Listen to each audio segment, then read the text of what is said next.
Assalamualaikum warahmatullahi wabarakatuh. Hai, apa kabarnya?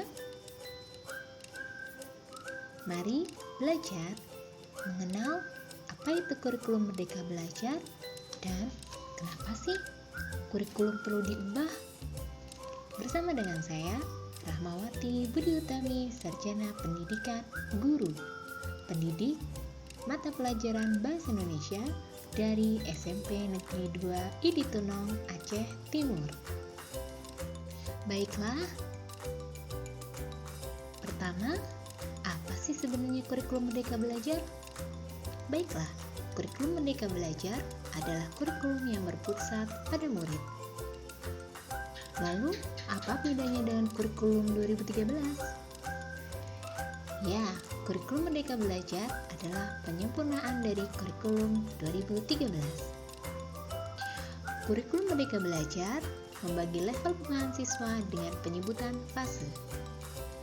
Pencapaian juga disusun sesuai dengan capaian setiap murid, yaitu dengan kebutuhan belajar dan perkembangan peserta didik. Untuk mengetahui apa yang dibutuhkan oleh peserta didik, maka pendidik akan melakukan asesmen diagnostik, yaitu evaluasi yang dilakukan sebelum pembelajaran. Asesmen diagnostik ini digunakan untuk memahami apa yang diperlukan murid pada saat pembelajaran. Inilah yang nantinya akan menciptakan sebuah pembelajaran yang berdiferensiasi untuk memenuhi kebutuhan murid yang beragam. Ada 5 prinsip pembelajaran dalam kurikulum Merdeka Belajar. Yang pertama, mempertimbangkan kebutuhan capaian belajar murid saat ini. Yang kedua, membangun kapasitas belajar murid menjadi pembelajar sepanjang hayat. Yang ketiga, mendukung perkembangan kognitif dan karakter murid.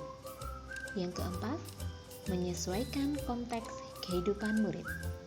Dan yang terakhir, yang kelima, mengarahkan pada masa depan yang berkelanjutan. Dalam kurikulum Merdeka Belajar ini, murid dan guru akan diberikan waktu yang lebih leluasa untuk mengembangkan kompetensi dan memperdalam pemahaman. Hal ini dibuktikan dengan adanya capaian pembelajaran yang dibagi menjadi 6 fase. Yang pertama, fase A untuk murid kelas 1 sampai 2 sekolah dasar, fase B kelas 3 sampai kelas 4 sekolah dasar, fase C kelas 5 sampai kelas 6 sekolah dasar, fase D kelas 7, kelas 8, kelas 9 SMP, fase E kelas 10 SMA atau SMK atau sederajat, fase F kelas 11 sampai kelas 12 SMA, SMK, MA atau sederajat. Sebelum masuk ke dalam fase 6 ini, ada fase fondasi, yaitu fase yang dialami oleh murid kita melalui PAUD atau pendidikan anak usia dini.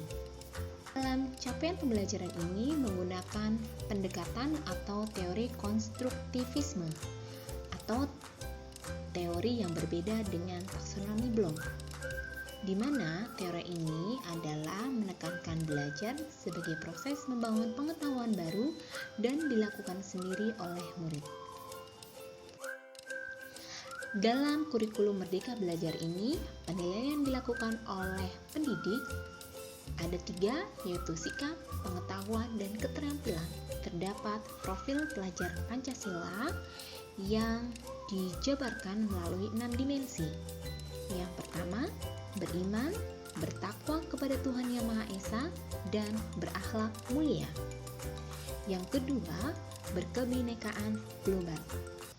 Yang ketiga, bergotong royong. Yang keempat, mandiri. Yang kelima, bernalar kritis. Dan yang keenam, kreatif. Sekarang pertanyaan, mengapa kurikulum perlu diubah? Bukankah kita sudah nyaman dengan kurikulum sebelumnya atau kurikulum 2013? Baiklah, kurikulum berubah karena harus menyesuaikan kebutuhan murid dan perkembangan zaman yang sangat dinamis. Adanya isu baru, maka satuan pendidikan harus membuat sesuatu yang baru untuk membantu murid menghadapi dunia yang penuh dengan tantangan.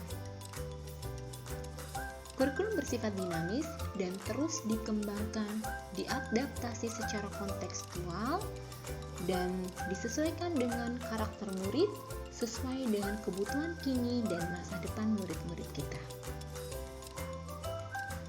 Ingat, kurikulum yang baik adalah kurikulum yang sesuai dengan zamannya.